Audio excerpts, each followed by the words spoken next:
बीते 10 दिनों में इंडियन टीम ने पिछले दशक के या फिर इस डेकेड के पिछले 12 साल का सबसे खराब क्रिकेट खेला है। अगर मैं ये कहूँ तो शायद गलत नहीं होगा। जी हाँ, पिछले दोनों टेस्ट मैचेस में जिस तरह की क्रिकेट इंडियन टीम ने खेली है, वो मेरा नहीं ख्याल हमने लास्ट टाइम कब देखा था। ना कि घर पे खेलते हुए ऐसे, बल्कि बाहर भी हम खेलते हैं तो एक तरफा किसी टीम के लिए हमें दोनों टेस्ट मैचेस में आउट परफॉर्म कर देना, वो कभी भी पॉसिबल नहीं रहा है। चाहे हम इंग्लैंड में जाके इंग्लैंड से हारे हो, चाहे वहां पे सीरीज टाई किया हो, चाहे वो न्यूजीलैंड में जाके हम न्यूजीलैंड से हारे हो, लेकिन ओपोनेंट हमें इस तरीके से दो टेस्ट मैचेस में कंटिन्यूसली तीनों डिपार्टमेंट में आउट परफॉर्म नहीं कर पाया है।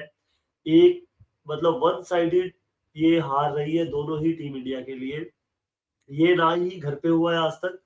घर पे तो हम टेस्ट मैचेज ही गिने चुने हारे हैं पिछले 11-12 सालों में। और after winning 18 consecutive series at home, ये जो सीरीज है वो हम नहीं जीत पाए और हार का सामना करना पड़ा है। बहुत सारे लोगों ने बोला है बहुत सारी कमियां हैं, और वही कैप्टन रोहित शर्मा ने बोला है यार कि इतनी सीरीज जीतने के बाद तो मतलब एक तो सीरीज हार ही सकते हैं। मतलब ये मुझे कुछ एक्सक्यूज समझ नहीं आया। पिछले मैच में उन्होंने माफी मांग ली आके कि मेरे से गलती हो गई, चलो ठीक है वो भी, बट यहाँ पे क्या हुआ जी, यहाँ पे भी गलती हुई है। आपके एक एक डिसीजन आपके गलत थे। मतलब इतनी सारी गलतियां हुई है तभी जाके आपको ये जो शर्मनाक मैच हारना पड़ा है, उसके बाद सीरीज हारनी पड़ी है। ठीक है, अप्स एंड डाउन्स आते हैं, उसके बारे में भी हम इससे कैसे उभरा जाए बात करेंगे, बट पहले इस हार की तय तक जाना जरूरी है कि ये जो सीरीज लॉस, अभी जो दोनों टेस्ट मैचेस हारे हैं हमने, खास करके ये जो पुणे का टेस्ट मैच है, वो मतलब बहुत सारी चीजें गलत की है तब जाके टीम इंडिया इस मैच में हारी है। मतलब आप देख लीजिए, हमारे हक में टॉस भी नहीं गया। ठीक है, टॉस पे हमारा हक नहीं है, लेकिन बस नहीं चलता। उसके बाद हमारी जो दोनों स्पिन बॉलर है, तो वॉशिंगटन सुंदर थे यहाँ पे, वरना यहाँ पे भी और भी बुरी हालत हो सकती थी। मतलब अश्विन और जडेजा किसी भी एंगल से वो बॉलर्स नहीं दिख रहे, दे यूज टू बी, जो हम देखने के आदी हो चुके हैं। खास करके घर पे उन दोनों की जोड़ी वो बिल्कुल नजर नहीं आई है पिछले दोनों टेस्ट मैच में। इस टेस्ट मैच में बिल्कुल आप पिच को नहीं समझ पाए, पिच की पेस को नहीं समझ पाए। अश्विन फिर भी सेकंड पारी में थोड़ा बैटर डाला उन्होंने, बट फिर भी वही बैटर्स आपके अगेंस्ट रिवर्स स्वीप स्वीप मारने जा रहे हो और आप उनको तेज तेज कर रहे हो, तो वहां पे फिर उनको और ज्यादा चांस मिलेगा वो वैसे शॉट खेलने का। वही सेंटनर और अजाज पटेल ने आपको दिखाया कि इस पिच पे किस तरह की बॉलिंग हो सकती थी। मतलब वो साइमन डोल ने वैसे तो सही बोला यार कि ये एक मिथ सा बन के रह गया है कि इंडियन बैटर्स स्पिन अच्छा खेलते हैं। बुरा लगता है हम लोगों को कि कोई ऐसा बोल सकता है, बट आप पिछले 5-6 सालों के रिकॉर्ड्स उठा के देखोगे तो यही रियलिटी है कि हम लोग स्पिन बैटर नहीं खेल पाए, चाहे वो ऑफ स्पिन हो, राइट आर्म ऑफ स्पिन या फिर लेफ्ट आर्म स्पिन हो, तो हम बैटर नहीं खेल पाए यार। ओपोनेंट कई बार तो ओपोनेंट आके बैटर खेल के गया, आप इसी सीरीज में देख लीजिए यार। मतलब दिस इज ट्रूली अनएक्सेप्टेबल। ठीक है, मैचेज हारती है टीम, घर पे भी हारती है, बाहर भी हारती है, बट जिस अंदाज में हमने क्रिकेट खेला ना वो अनएक्सेप्टेबल है। मतलब सारी ही चीजें, इंडिया को घर में हराने के लिए क्या चाहिए, ओपोनेंट को टॉप लेवल पे होना जरूरी है, और एज एन होम टीम हम लोगों का गेम बिल्कुल ही खराब हो जाए, कोई भी डिपार्टमेंट में हम ना चल पाए, तब जाके ओपोनेंट टीम वो टेस्ट मैच जीतती है या वो सीरीज जीतती है। याद कीजिए जब लास्ट टाइम हम इंग्लैंड से हारे थे 2012 में, सो सेम यही ऑलमोस्ट सिनारियो था कि वहां पे हमारी बैटिंग नहीं चल रही थी, हम स्ट्रगल कर रहे थे ग्रीन स्वॉन और मोंटी पानेसर के अगेंस्ट। वही बैटिंग में अलिस्टर कुक, केविन पीटरसन, ये हमारा मतलब भरता बनाया हुआ था इन्होंने।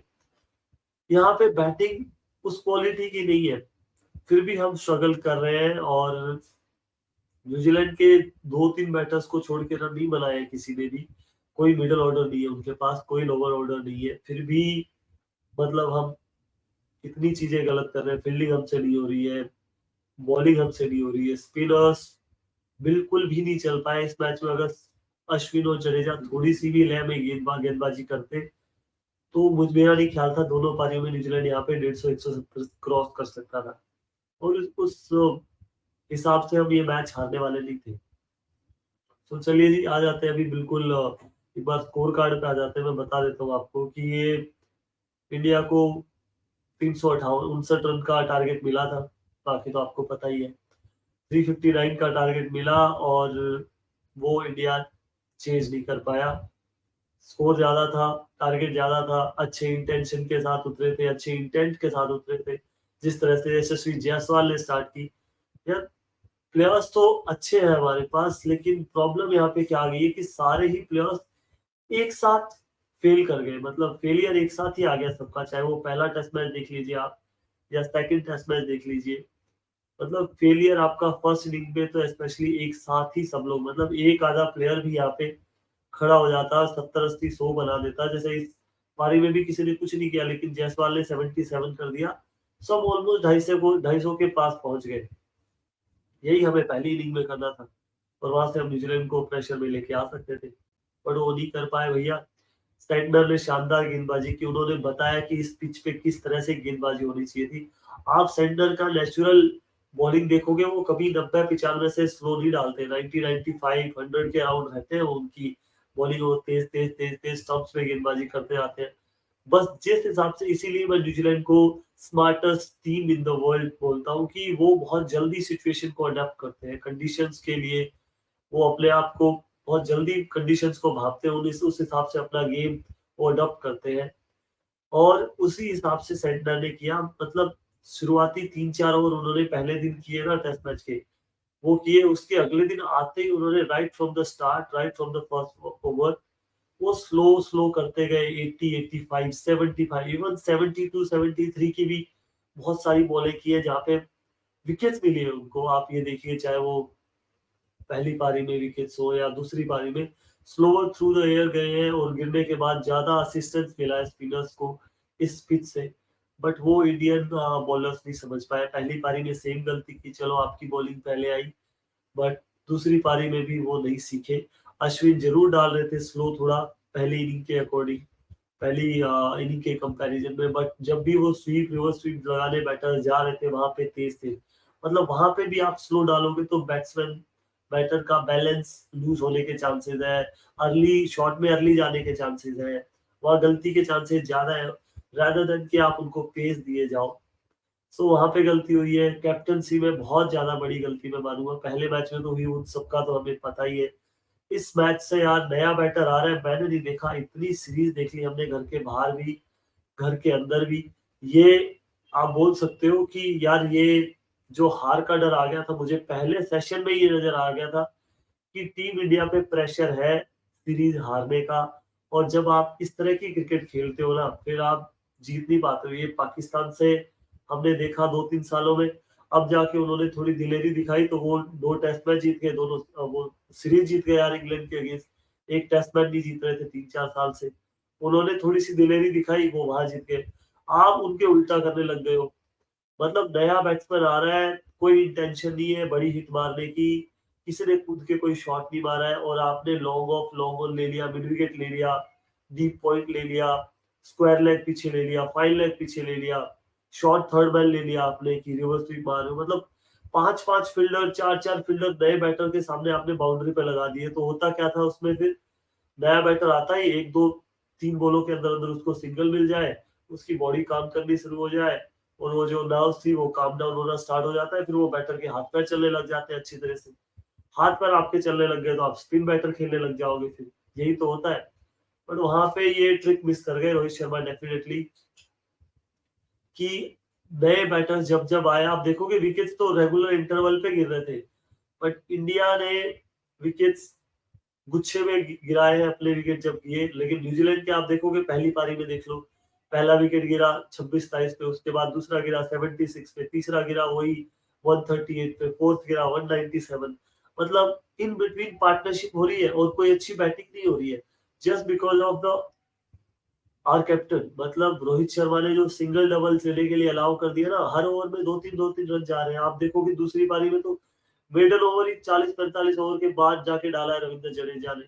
तब तक कोई मेडन ओवर नहीं था ऐसी पिच पे जहाँ पे बॉल बहुत ज्यादा मूव कर रही है स्पिनर्स की, पढ़ के उछाल है, कभी लो बाउंस है, कभी टर्न हो रही है, कभी सीधी जा रही है, उस पिच पे मेडन ओवर नहीं डाल पा रहे हो आप। क्यों? क्योंकि आपने सिंगल्स खुले दे रखे हैं बैटर्स को, टक करके सिंगल ले रहे हैं वो पॉइंट पे, कवर्स पे, लॉन्ग ऑफ, मिड ऑफ आपने पीछे भेज रखा है। नए बैट्समैन के लिए आई कैन अंडरस्टैंड कि जब 40-50 की पार्टनरशिप लग जाए यार, कि मैच आपसे दूर भाग रहा है, यहाँ से बाउंड्रीज ना कंसीड किए जाए, तब समझ सकते हैं। लेकिन बैटर आते ही यार, आप टॉम ब्लंडल को आते ही सिंगल ले रहे हो, बल्लेबाज का पैर नहीं चल रहा, हाथ नहीं चल रहे, पूरी सीरीज में हाथ पैर फूले हुए हैं उसके, और उसको सिंगल दे रहे हो आप दूसरी तीसरी बॉल पे। फील्ड उसके लिए पीछे है, मारने दो यार रिलीज शॉट, उसमें गलती होगी ना, आप उनको शॉट्स तो मारने दो।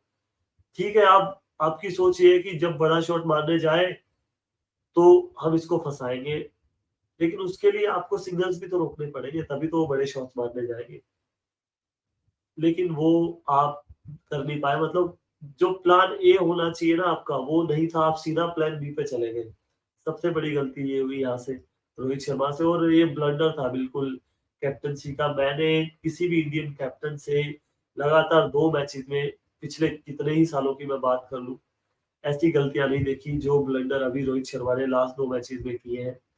पहले मैच में वो अपने आप को चैलेंज करना चाहते थे, लेकिन भैया बहादुरी और बेवकूफी में बहुत ही स्मॉल मार्जिन होता है, बहुत ही एक थिन लाइन होती है। आप मतलब ओवर कॉन्फिडेंस और जो बेवकूफी की बात करते हो ना, वो बहुत ही एक थिन लाइन होती है। उसमें आप गए, वो चैलेंज करने के चक्कर में वो बेवकूफी साबित हो गई, और उसके चक्कर में आज आप देख लो सीरीज हरवा दी आपने। 12 साल से कोई सीरीज नहीं हारी थी हमने।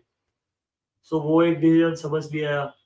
फिर आपने दूसरा टेस्ट मैच की शुरुआत, ठीक था, आपके मतलब की कंडीशंस मिल गई थी आपको।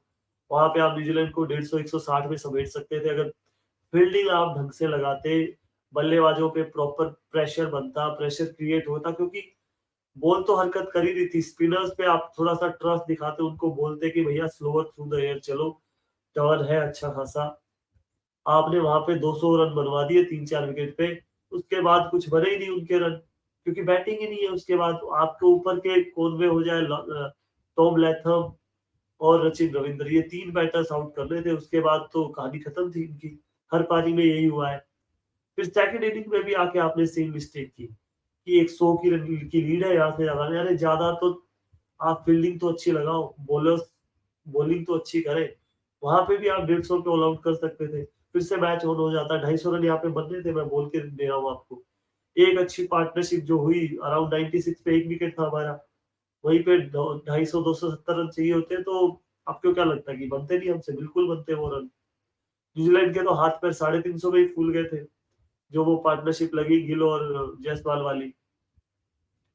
सो यहाँ पे बहुत सारी चीजें गलत हुई है इंडिया की तरफ से, और कैप्टनसी उसमें सबसे बड़ा रीजन है। उसके बाद batters, I do not understand कि यार हमसे बेटर कोई आके कैसे स्पिन खेल सकता है हमारे घर पे। ठीक है, इंग्लैंड ने तब किया, लेकिन क्वालिटी बैटिंग थी भाई उनके पास। मैं ये भी मानता हूँ लैथम, कॉनवे, सचिन, रविंद्र ये बैटर स्पिन खेलते हैं, बट ऐसी बॉलिंग और फील्डिंग लगाई कहाँ की ही कहाँ आपने, जिससे बल्लेबाजों पे प्रेशर आए, 5 ओवर रन ना दिए जाए, सिंगल्स रोके जाए, जो ब्रेक द शैकल्स वाला शॉट है वो मारने पे मजबूर किया जाए बैटर्स को, तब जाके बोलते ना कि हम स्पिन बैटर खेली। इन्होंने स्पिन बैटर कहाँ खेली? हर 30-40 रन में तो विकेट गिर रहा था इनका। पर इनकी जो अप्रोच थी वो पॉजिटिव थी, सेकंड इनिंग में स्पेशली।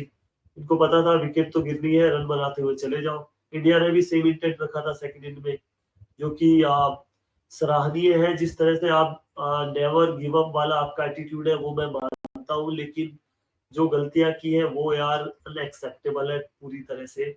इस टेस्ट मैच के दौरान खास करके पहले मैच में हम समझ सकते हैं, कंडीशंस बिल्कुल न्यूजीलैंड के हक में चली गई थी। इस मैच में तो जो आप चाहते थे वैसा था, accept the toss.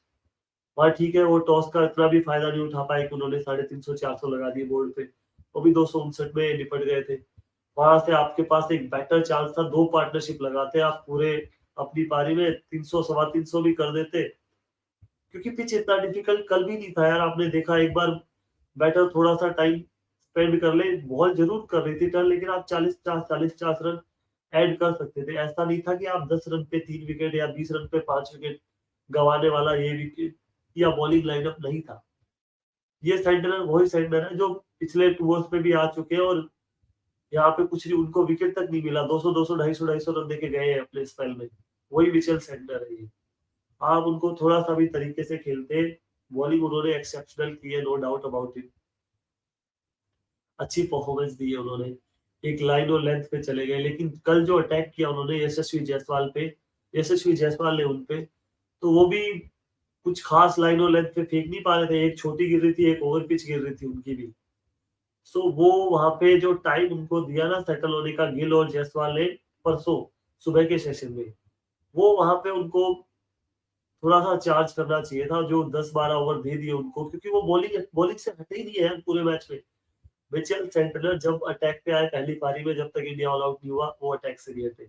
Same in second innings, वो बॉलिंग पे है, उसके बाद हटे ही नहीं, वो ऑल आउट किए बिना इंडिया को। आपने 80-80 ओवर खेले थे दोनों पारी में, काम हो जाना था बढ़िया। कल भी 80 ओवर आप खेल जाते, ये मैच आपका था। 80-85 ओवर खेले थे आपको, मैच आपका था ये। लोअर ऑर्डर से रन नहीं मिले, बने। भाई हर बार यही होता है, आपको इंग्लैंड के अगेंस्ट सीरीज इसी लोअर ऑर्डर, अश्विन, अक्षर पटेल, जडेजा ने रन बना के जिताई। ऑस्ट्रेलिया के अगेंस्ट सेम इन्होंने जिताई आपको सीरीज। तो टॉप ऑर्डर कब क्या करेगा, रोहित शर्मा कब रन बनाएंगे? एक सीरीज में, वो भी 5 मैच की सीरीज होती है, एक सेंचुरी लगा के चले जाते हैं। इंटेंट इंटेंट, अब इंटेंट से काम नहीं चलने वाला। अब प्रेशर आ गया इन पे, और विराट कोहली को भी देखना पड़ेगा भैया। विराट कोहली, ठीक है थोड़ा टाइम उनको मिलेगा, बट हो क्या रहा है अभी, पहले विराट कोहली क्रीज पे होते थे, पिच पे होते थे, ऐसा लगता था यार कि एक तरफ से तो मामला बिल्कुल सॉलिड है। अब वो चीज नहीं रही मेरे, अब वो वाली बात नहीं नजर आती है। विराट कोहली भी खेलते हैं ना, वही सेम फीलिंग आती है जो बाकी बैटर्स के साथ आती है, कि यार कभी भी आउट हो सकते हैं। लेकिन पहले ये होता था कि यार left arm spin, Virat Kohli ना आउट होते लेफ्ट आर्म स्पिन पे। आप रिकॉर्ड उठा के देख लीजिए पहले 7 8 10 साल का टेस्ट क्रिकेट में, इनका विकेट नहीं मिलता था लेफ्ट आर्म स्पिनर्स को। तो अब वो बात नहीं रही है, फुल टॉसेस भी मिस हो रहे हैं, तो कहीं ना कहीं हैंड आई कोऑर्डिनेशन में भी प्रॉब्लम है। बट उम्मीद है वक्त रहते हम संभल जाएंगे, और जो WTC फाइनल को पहुंचने को जो हमें बहुत बड़ा झटका लगा है ना, हम यही सोच के बैठे थे कि यार बाकी दूसरी टीमें जो सारी है वो एक प्लेस के लिए खेल रही है, एक स्पॉट हमारा ऑलरेडी बुक्ड है। क्योंकि हमें जीतने थे इस सीरीज से पहले 4 टेस्ट मैचेस, बचे हुए 8 टेस्ट मैच में से, और 3-0 हम यहाँ से लेके चल रहे थे। एक टेस्ट मैच हमें ऑस्ट्रेलिया में जीतना था, या 2 टाई करवा ड्रॉ करवाने थे हमें, तो हमारा काम हो जाता, हमें किसी और पे डिपेंड रहने की जरूरत नहीं पड़ती। बट 3-0 तो होगा, बट मुझे लग रहा है दूसरी तरफ से आएगा 3-0। अभी भी टाइम है, सीरीज ही हाथ से गई है। WTC का फाइनल अभी भी बचा हुआ है, आपको 6 में से 4 मैच जीतने हैं। अगला मैच जीतिए आप, ऑस्ट्रेलिया में जाके थोड़े अच्छे कॉन्फिडेंस के साथ जाओगे, वरना सही बताऊं ना, मुझे अभी ये फीलिंग आ रही है कि कब कहीं हम ऑस्ट्रेलिया में जाके 5-0 ना हो जाए इस बार। जो पिछली 6 7 8 सालों की हमारी मेहनत है ना, वो 4 महीने में मिट्टी में ना मिल जाए, जिस तरह की हम क्रिकेट खेल रहे हैं। और वो मुझे तो स्मेल आ रही है उस चीज की, सही बताऊं तो, क्योंकि मोराल बिल्कुल डाउन है, डिसीजन आपने अच्छे लिए नहीं है, कैप्टनसी अच्छी हो नहीं रही है, डरे हुए आप हो। पिछले बहुत सालों के बाद मैं देख रहा हूँ कि इंडिया टिमिड अप्रोच के साथ क्रिकेट खेल रही है, डरी हुई सहमी हुई क्रिकेट खेल रही है। क्रीज पे आने से पहले बैटर्स को लग रहा है कि यार ये बॉल घूमेगी या सीधी रहेगी, मैं आउट हो जाऊंगा। फील्डिंग करते टाइम हमें लग रहा है कि यार ये पार्टनरशिप हो गई तो मैच हम हार जाएंगे, मैच निकल जाएगा हाथ से। स्पिनर्स को लग रहा है यार ये स्वीप मारेगा, ये रिवर्स स्वीप मारेगा। ये वही टीम है जो they didn't even care about all these shots. जब इंग्लैंड आई थी, वो मजे ले रहे थे, हंस रहे थे हम सब लोग कि यार क्या बैच बॉल है, क्या बैच बॉल है, ये तो उल्टा अपने पैर पे कुल्हाड़ी मार रहे हैं ऐसे शॉट्स बार बार के। अभी इन्होंने बता दिया कि भैया प्रॉब्लम तो है इंडियन क्रिकेट में भी, अगर तुम लोग सही से जाके उनको चैलेंज करो तो। और न्यूजीलैंड ऐसी टीम बनी है जो किसी से नहीं हुआ पिछले इतने सालों में, उनसे तो टेस्ट मैच भी नहीं जीता गया था, और यहाँ पे आके ना कि टेस्ट जीता, उन्होंने सीरीज भी जीती है भाई। और इसके लिए सब कुछ उनकी फेवर में गया है, उनकी फील्डिंग अच्छी रही है, बैटिंग उन्होंने ठीक ठाक कर दी जैसे तैसे, बॉलिंग उनकी बढ़िया चल गई। मतलब इस टेस्ट मैच से पहले मुझको एक ही डर लग रहा था कि यार न्यूजीलैंड है ना, इस शोधी को ले आए, मिचेल सेंडर को ना लेके आए प्लेइंग 11 में। एक तो क्योंकि मुझे डाउट था श्रीलंका में वो अच्छा नहीं करके आए थे, वहां अच्छी खासी पिटाई हुई थी मिचेल सेंडर की। उसके बाद इंडिया में उनका जो प्रीवियस रिकॉर्ड था वो अच्छा नहीं था, तो मुझे ये लग रहा था यार कि इस छोडी को ले आए, इंडिया निपट लेगा। मुझे ये था कि रैंक टर्नर तो होने वाली है पुणे में, रैंक टर्नर नहीं तो अच्छी खासी टर्न होगी और वहां पे एजाज पटेल इतना तंग नहीं करेंगे जितना मिचेल सेंटनर करेंगे हमें। और वही डर फिर देख लो, अब उसी का मेरे को डर था कि मिचेल सेंटनर आएंगे और कहीं 12-15 विकेट वो अकेले लेके जाएंगे और एक तरफा मैच जीतेगा न्यूजीलैंड। वही हुआ फिर एट द एंड। और यही पे तो वो वाली चीज, वो जो डर था वो भी मेरा वही सही साबित हो गया। और मुझे ये भी लग रहा था कि भाई ये टेस्ट मैच जाएगा, सीरीज भी जाएगी, अब हो गया।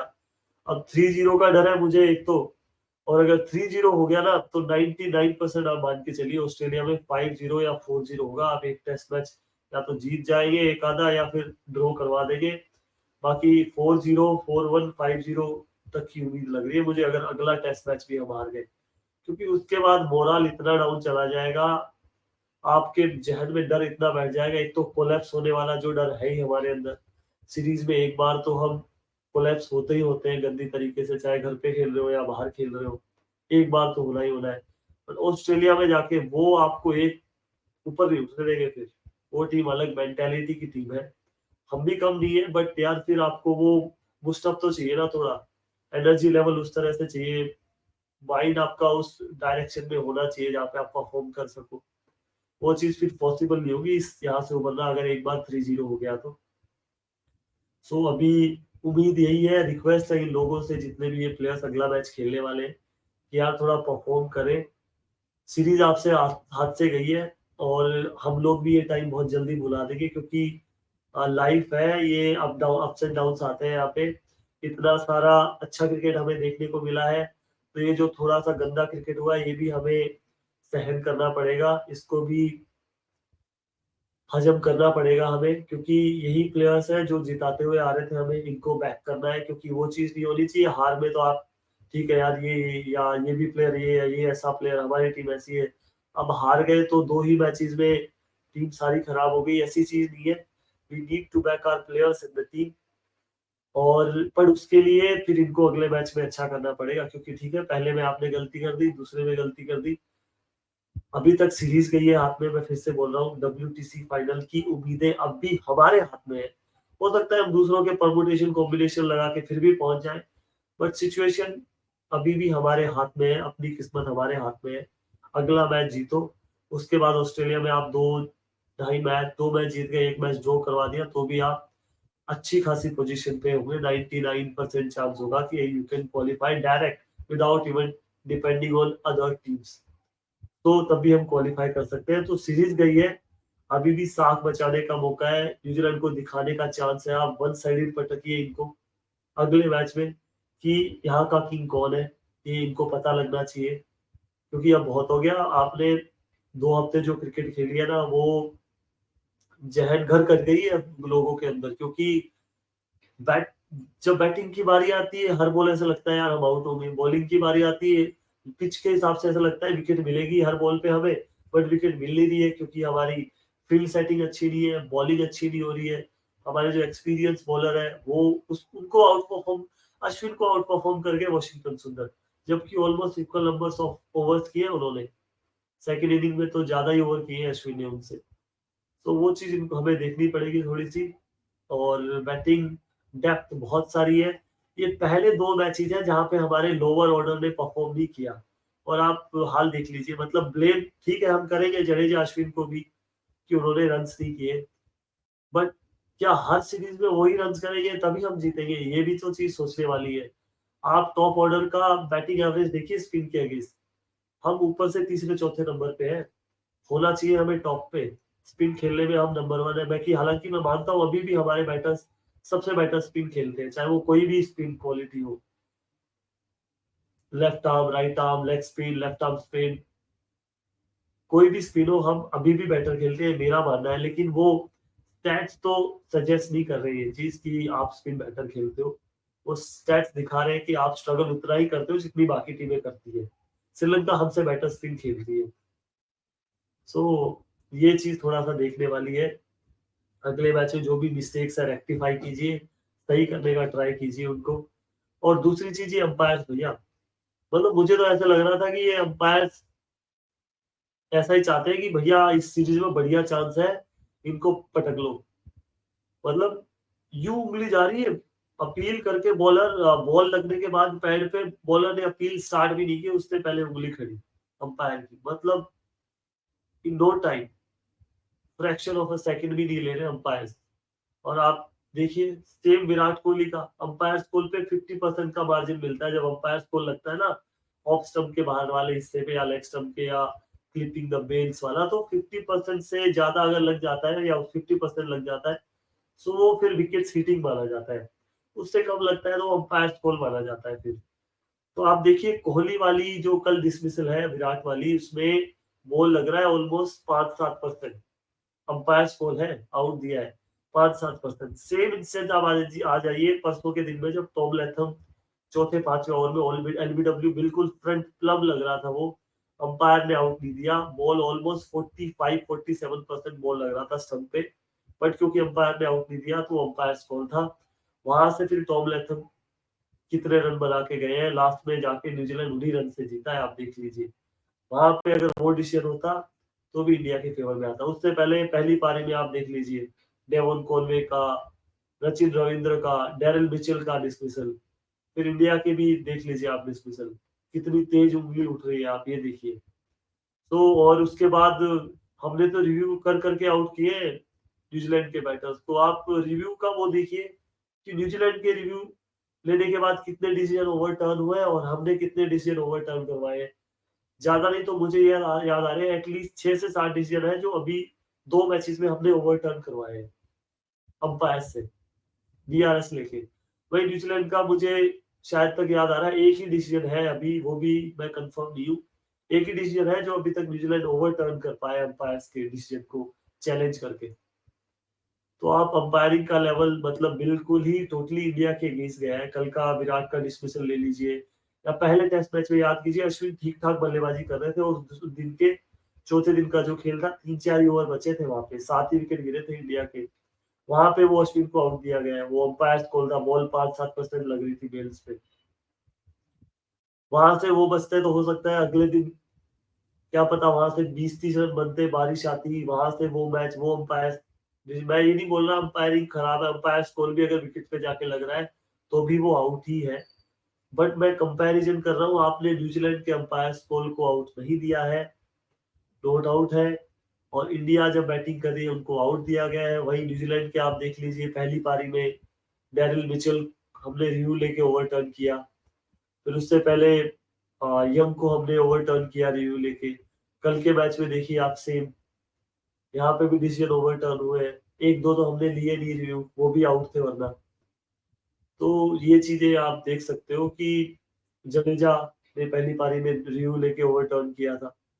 सो अंपायरिंग खराब रही है, न्यूजीलैंड के भी अगेंस्ट गए एक दो डिसीजन, बट इंडिया के अगेंस्ट ज्यादा डिसीजन गए, that's what I am trying to say.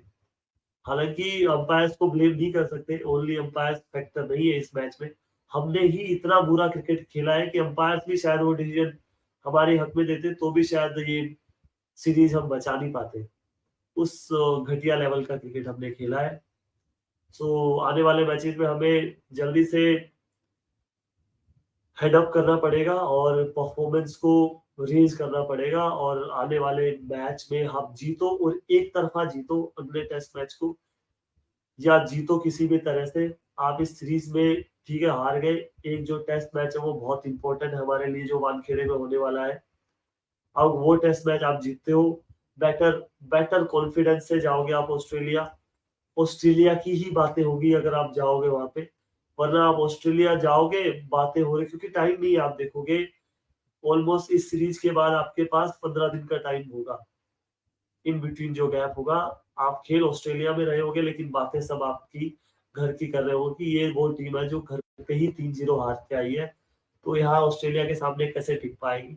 हालांकि हमने करके दिखाया है, नीचे लगी हुई सिचुएशन से भी ऊपर उठ के दिखाया है हमने। लास्ट ओवर पे भी ऑस्ट्रेलिया में after getting all out on 36। But ये मैच डब्ल्यूटीसी के लिहाज से बहुत ज्यादा इंपॉर्टेंट होने वाला है। तो करेंगे आगे चल के बात डब्ल्यूटीसी के भी, हम विस्तार में चर्चा करेंगे एक बार ये सीरीज खत्म हो जाए। बाकी टीम्स की भी सीरीज लगी हुई है, वहाँ पाकिस्तान ने थोड़ा हमारा काम आसान कर दिया कि खुद तो वो जा नहीं रहे थे, इंग्लैंड को भी 2 टेस्ट मैचेस हरा दिए, क्योंकि इंग्लैंड यहाँ से 3-0 कर जाता तो फिर उसको न्यूजीलैंड के अगेंस्ट खेलनी थी। न्यूजीलैंड हमसे अब जीत गया तो उन दोनों में से भी कोई जीतता तो वो फिर चांस वहाँ पे बन जाता उनका भी। तो बट यहाँ पे हो गया कि यहाँ पे इंग्लैंड हार गया, वहाँ पे हो सकता है इंग्लैंड न्यूजीलैंड को हरा दे। तो हमारा काम ये 2 टीमें तो 3 टीमें आपस में ही इधर-उधर हो गई तो ज़्यादा कुछ बचेगा नहीं फिर। तो बट उसके लिए next test match is very important. So अभी के लिए इतना ही है और हमें ज़रूरत है कि हार में भी इस टीम के साथ बने रहें। अच्छा टाइम इसी टीम ने दिखाया है तो बुरा टाइम कभी-कभी तो आ ही सकता है यार। आप देखिए कंटिन्यूअसली इतनी ग्रेट ब्रांड ऑफ क्रिकेट हम खेलते हैं, ग्रेट लेवल पे हम खेलते हैं, मैचेस जीतते हुए चले जाते हैं, चाहे वो व्हाइट बॉल क्रिकेट हो या रेड बॉल क्रिकेट हो। तो थोड़ा-सा तो वही रोहित शर्मा ने किया तो बनता है या नहीं वो तो मैं नहीं कह सकता बट ठीक है यार। ये मैंने बोला जैसे पिछली वीडियो में भी कि रिकॉर्ड बनते ही टूटने के लिए है। ये आप एक आपने बहुत बड़ा रिकॉर्ड बनाया था, टूटना था एक ना एक दिन। ठीक है, न्यूजीलैंड के हाथों टूट गया, पर यहाँ से मूव ऑन करने की ज़रूरत है, आगे आने वाले टाइम के बारे में सोचने की ज़रूरत है। एंड आई होप कि team management captain Rohit Sharma अपने प्लेयर्स को बैक करेंगे, अपने आप को बैक करेंगे, अपनी जो स्ट्रेंथ है उसको बैक करेंगे और हम स्ट्रॉन्ग होके वापस कमबैक करेंगे इस सीरीज में भी और आने वाली क्रिकेट में भी। So thanks a lot for watching this video. मिलते हैं आपसे नेक्स्ट वीडियो में, तब तक के लिए बहुत बहुत धन्यवाद। Bye bye, Tata.